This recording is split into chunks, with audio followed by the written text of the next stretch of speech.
Cuando nos Gracias por seguir en Sopla RD.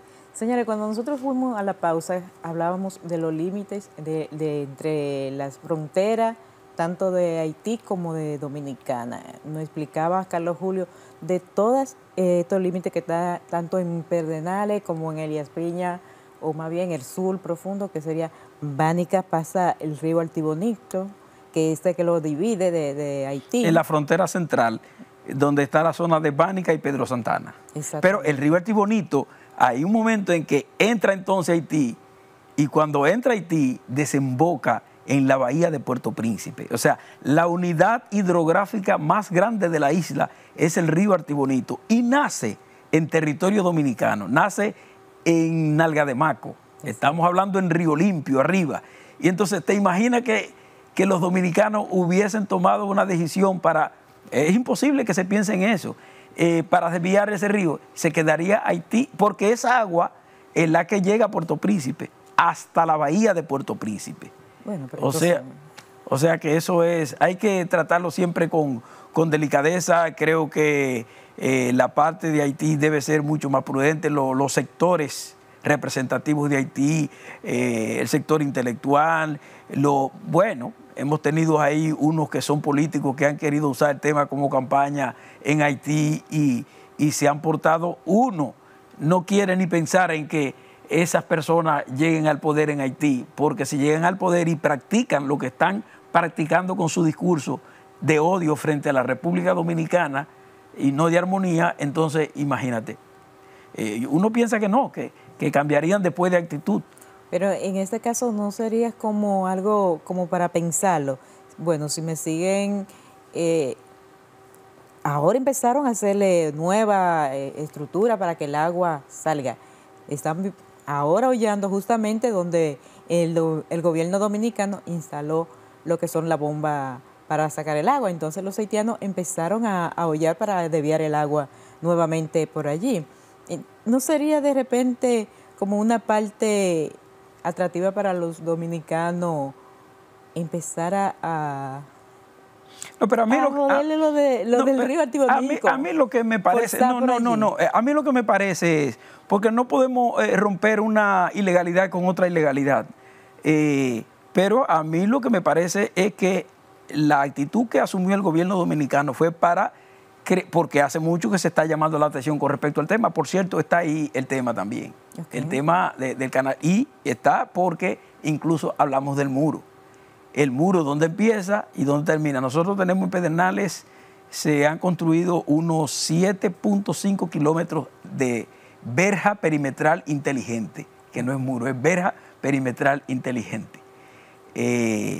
Eso me lo desmenuzó muy bien el general Coronado, y le agradezco que me dio las facilidades, el que está coordinando los trabajos del muro, para yo recorrer el muro de la parte de Pedernales y plasmarlo con muy buenas fotografías que están ahí en el libro. Pero, repito, no se puede romper una ilegalidad con otra ilegalidad. Creo que el gobierno creo que lo ha manejado muy bien, y creo que es un tema de nación en el que deben unirse todos los dominicanos, todos los partidos políticos, todos los representantes de la sociedad, porque en definitiva todos seríamos afectados.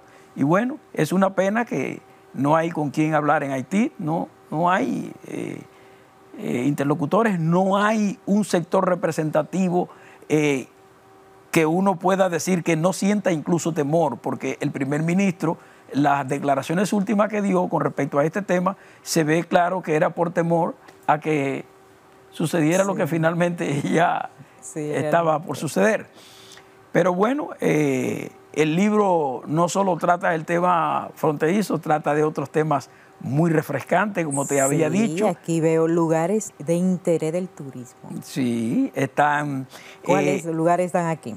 Están ahí todas las zonas, por ejemplo, de Bahía de las Águilas, El Paraíso en la Tierra, así está titulado ese capítulo. Ay. Bahía de las Águilas, El Paraíso en la Tierra. Está Cabo Rojo, está la presencia de Pedernales en Fitur 23, que fue para vender el plan de Pedernales y sobre todo el proyecto Cabo Rojo. Sí. Y en el 24, ahora en el último Fitur, ahí se presentó el stand, fue dedicado a Pedernales y también, como tú sabrás, a otra parte de la zona este. pero ciertamente Cabo Rojo pinta como un destino de grandes perspectivas y son testigos los cruceristas que llegaron en el segundo y en el primer crucero, porque se ha encontrado con algo que es totalmente diferente a muchos puntos del Caribe. Eso es así. Y tú tienes, por ejemplo, las playas hermosas. Yo me imagino cómo esa gente vieron la costa de Pedernales cuando ya estaban llegando, acercándose, cómo vieron la costa, porque son líneas largas que se ven, que es como si fuera un hilo blanco, es arena blanca, Bahía de las Águilas, la zona de Cabo Rojo, porque literalmente desde el pueblo de Pedernales, que es una playa hermosísima, desde el pueblo de Pedernales hasta San Luis, que es la playa que está en Juancho, estamos hablando de 74 kilómetros, que son de playas, arena blanquita, blanquita, interrumpida por acantilados.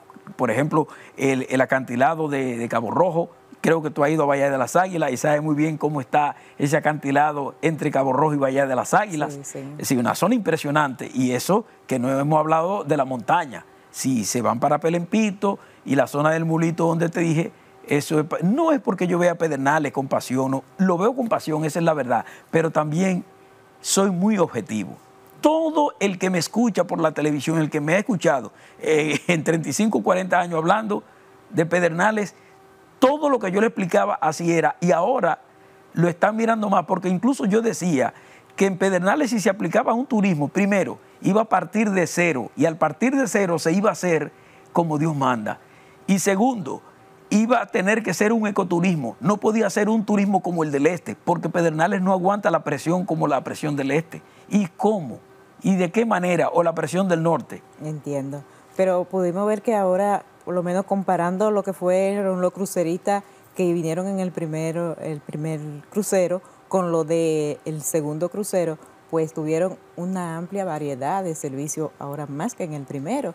Tuvieron la oportunidad de visitar. Porque siempre se dijo que el puerto de Cabo Rojo, y siempre lo he explicado, pero poca gente quizá han comprendido en este sentido de que el puerto de Cabo Rojo no es que lo hicieron partiendo de cero. Ese puerto está ahí desde el 59. Lo que se ha hecho es una reconversión a puerto turístico. Okay. Si hubiesen partido de cero para hacer un puerto, imagínate tú el tiempo. Entonces ellos siempre lo dijeron, fueron sinceros y dijeron que estaban trabajando esa reconversión en etapas. Entonces cuando llegó el primer crucero estaba en una etapa incipiente la reconversión. Y entonces, bueno, ya el del segundo crucero ya encontró otra cosa. Y aunque hay también, y creo que sí, estaba para el primer crucero una piscina artificial impresionante, sí, pero están hablando ahora de que en otra etapa va a incluir un restaurante dentro del mar. Bueno, vamos. ¿Usted sabe cuándo llega el tercero? El tercero, no, es que se supone además que eso no va a parar. No va a parar. Porque cada 15 días, cada 15, cada mensual. Ellos no necesitan, los cruceristas no necesitan hoteles. El hotel de los cruceristas es el crucero.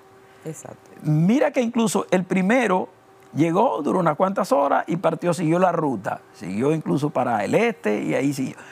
Y en este segundo, fue de noche, hicieron un espectáculo de luces antes de partir. A las 7 de la noche. Llegaron después del mediodía y se fueron en la nochecita, después que tiraron los fuegos artificiales, y entonces no fue un asunto de mucha estadía, pero le va a dar oportunidad a ir a puntos de, por ejemplo, la ciudad de Pedernales, fueron al pueblo de Pedernales, fueron a la playa de Pedernales, algunos subieron a Aceitillar. En otra etapa, cuando incluso la carretera esté ya terminada, bien bonita, porque la parte de la carretera que va en el tramo entre Pedernales y Enriquillo se está haciendo con una buena amplitud, sobre todo en la recta de Sansón, y entonces para llegar de Cabo Rojo a Oviedo, estamos hablando de que eso va a ser asunto a la laguna de Oviedo, pon tú que 20 minutos, y ahora se está haciendo en casi 1 hora, 50 minutos, 1 hora. Pero cuando eliminen todas esas curvas de las carreteras, es decir, y además de eso, uno no se imagina cómo sería Pedernales 10 años después. 10 años después. ¿Cómo usted lo ve? Ah, no, pero imagínate, si además están hablando, todo eso está relacionado incluso con el crecimiento de la tecnología, la inteligencia artificial, y bueno, están hablando de una ciudad que ya para ese tiempo va a tener los recursos, bueno, como gran parte del país va a tener, ¿cómo te digo? Va a tener acceso a ir a esas nuevas tecnologías. Por ejemplo, en Pedernales ahora los alquileres son, ¿cómo se hace? Airbnb. Sí, pero ya usted no encuentra un hotelito. Porque en Pedernales ha pasado lo siguiente. Desde que empezaron las construcciones, todas esas personas que estaban trabajando, técnicos que fueron de otros lugares, ingenieros, entonces las compañías que estaban trabajando alquilaron muchos de esos hoteles. Sí. Que no eran hoteles muy grandes, eran hoteles de 30 habitaciones, el que más, pon tú que 35 habitaciones. Y entonces también otros extranjeros llegaron y lo arrendaron por asunto hasta de un par de años. Sí. Y Pedernales no tenía mucha habitación. Pon tú que tenía 700 u 800 habitaciones de personas que fueron convirtiendo, como pasó en Puerto Plata, convirtiendo su vivienda en hoteles. Eran como hostales o cosas así, le metían unas habitaciones de más, hicieron como 5 o 6 hoteles de 30 habitaciones, 20 habitaciones y todo eso. O sea, porque Pedernales fue creciendo en ese turismo incipiente criollo con el esfuerzo propio de la gente de allá. Y eso es lo que hay que valorar, que Pedernales se convirtió en un ejemplo en ese sentido. Sintió seguridad por ese mismo pueblo. Es decir, fueron los primeros desarrolladores de Pedernales, fueron esa gente que creyeron en Pedernales, que se quedaron en Pedernales y que empezaron a hacer esas pequeñas habitaciones y cosas y fueron hospedando y la gente ya fue viviendo incluso hasta de eso, hasta que se metió ya lo que vienen a ser la infraestructura de desarrollo que está construyendo el gobierno y que ya estamos hablando de grandes ligas, no es pequeña liga, ¿no? No, o sea, hay una estructura ahí, estamos hablando de 700, qué sé yo, cuántas habitaciones, de 3.000, qué sé yo, cuántas habitaciones. Estamos hablando de que el primer hotel que está muy avanzado, que lo va a operar Iberostar, son 500 y tantos de habitaciones. Está en 4 niveles, no será más de 4 niveles porque, por lo que te digo, es que las especificaciones de la zona y del plan que se ha diseñado no es para que hayan torres, de verdad que no. Y entonces, bueno, el otro, la cadena Hyatt creo que es americana, más o menos de la misma capacidad, pero cómo se va respetando el entorno, de decir que incluso hubo un acuerdo con el Jardín Botánico de aquí de la capital, y entonces ese acuerdo incluyó de que la flora se ha ido trasladando mientras van haciendo la construcción y cuando terminen los hoteles, esa misma flora vuelve y la retornan otra vez como para que se mantenga en su estado original. Okay. Y eso es fabuloso. Punto. Sí, eso es un muy buen punto. Usted sabe cuando fue el gobierno y después de eso que fue el presidente a inaugurar lo que era ya el primer barco, o fueron a recibir el primer barco, inauguró la primera etapa del puerto y recibió ahí mismo el primer crucero. Exactamente. Porque entonces, fue una coincidencia. O sea, se programó para que fuera así. Sí, hubo algunas compañías que nos solicitaron los servicios y fue un poco temático conseguir las habitaciones porque eso mismo no explicaban. No es que tenemos las habitaciones allí esperando que aparezca un día. No. Nuestras instalaciones están completamente vendidas todos el año porque las personas que vinieron aquí, que están aquí trabajando, pues ellos han alquilado nuestras instalaciones por temporada. Entonces ya... Y, por ejemplo, cuando se trata de Semana Santa, fines de semana largos, eso hay que buscarlo desde mucho con tiempo. Sí. Pero te voy a decir una cosa.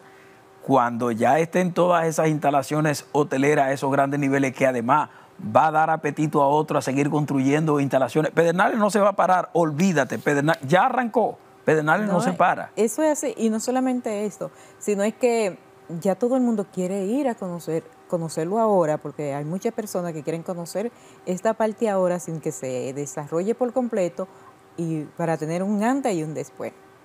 Y entonces están yendo todos los fines de semana, se están vendiendo excursiones, pero nosotros tenemos que hacer la pausa y enseguida regresamos.